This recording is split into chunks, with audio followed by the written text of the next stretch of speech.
This unit is Unit 3, and it's all about vectors. Up until this point, we've been dealing with vector quantities, but our vector quantities have only had x motion or only y motion, or have only been in the x direction or only in the y direction. From now on, we're going to have all our same concepts that we've been dealing with, Newton's laws and kinematics and dynamics, but we're going to now add that extra dimension in here. As you already know, vectors are quantities that have both magnitude and direction. We represent the magnitude of a vector with, well, actually, we represent the magnitude and the direction of a vector with an arrow. The tip of the arrow is called the head, and the direction of that head is the direction of the vector. The length of the arrow is called the tail, is the length of the arrow, and it represents the magnitude of the vector. Now, how do I know? Size is kind of easy. You could measure different vectors like you have on your paper. You've got vector 1, vector 2, and vector 3. All right? Each one of those you can tell is a different length, so each one of those represents a vector quantity that has a different magnitude. How do I get the direction of those vectors? Well, the direction is going to come from the unit circle. And it's actually going to come always from 0 degrees on a unit circle. So how do I represent the unit circle? Well, I look at my vector. If it's already drawn, like these are, then what I'm going to do is I'm going to put each one of these vectors into a Cartesian coordinate system. The Cartesian coordinate system isn't anything that you're not already familiar with. You would just simply draw it, and unfortunately I have to draw it so there you go. I want my vector, the tail of my vector, to start at my 0 point on my Cartesian coordinate system.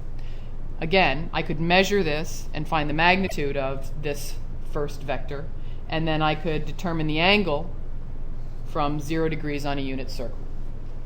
And again, to define each one of these other vectors, this guy, this is hard to do when they're already drawn. Sorry about that. And especially when my hand shadows that point, but there you go. How do I measure the angle? I start at 0 on a unit circle, and I go all the way around. Last but not least, vector number 3, and you know its magnitude is larger than any of the other two vectors. Its direction you would determine from 0 degrees. So those are all vectors. And that's how you look at their length being magnitude and their direction from 0 degrees on a unit circle. Components, you want to think of the components of vectors as being the x and the y parts of the vectors. What do I mean by that? Well, what if I look at vector number 1 and I say, let's call it a force 1, a force vector. Well, I've got vector 1 here, right? It's a force vector. Well, if you were the object that this force vector was acting on, so here you are right here, this dot on the 0 point of your Cartesian coordinate system. You could break this up into its x and y components. Somebody's pulling on you with this force. Well, you could, instead of having one person pulling on you in that direction, you could have 2 people pulling on you. And one of those 2 people would be pulling, I want to make the length as close as I can to the length of this. One of those 2 people will be pulling on you in that direction. That's your F1 in the x. The other of those 2 people will be pulling on you in this direction. That's your F1 in the y. These would be the components of F1.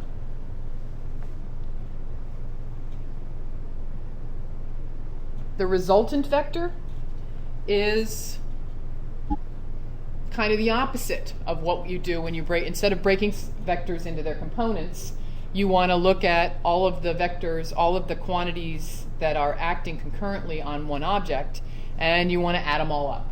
All right? So the resultant is obtained when you add two or more vectors, vector quantities, together. And so instead of breaking force 1 up into its components, I could look at it as, all right, I got one guy pulling on me in this direction. I've got another guy pulling on me in this direction. What's the result of those guys pulling on me, one in that direction, one in that direction? Well, here's the first guy, here's the second guy. The result is the resulting motion that I'm going to do, or the resulting force that's going to occur, is going to be the hypotenuse of this nice little right triangle. Please note the resultant, if I'm talking about force vectors, is... Sophomores are now returning to their first period class. Thank you. Would also be, the resultant could also be considered the net force on this object. Graphical addition we're going to do in class together. The parallelogram and the head-to-tail method. We're also going to do an example of the analytical addition of vectors. But what I want you to do right now is I actually want you to write down these instructions. To add vectors together, you need to find the horizontal and vertical components. Let's say we're adding vector A to vector B, and we're trying to find the resultant of those two vectors acting concurrently on one object. Well, what do I mean by finding the components? I need to find AX and BX, and I need to find AY and BY. Once I find those components, I'm going to sum them together. So I'm going to sum the X's, and I'm going to sum the Y's. When I sum the X's, what I'm actually doing is I'm finding the resultant of these two vectors acting concurrently on an object. I'm finding the resultant in the X. When I sum the Y's, I'm finding the resultant in the Y. Once I have those two parts, now I'm going to graph Rx and Ry. And for an example's sake, let's say I added all the x's together and I got this value, a positive x for Rx. I added all the y components together. I got a positive value for Ry. How do I find how much these two guys acting together are actually pulling? I use Pythagorean theorem. So the magnitude of the resultant vector is Rx squared plus Ry squared.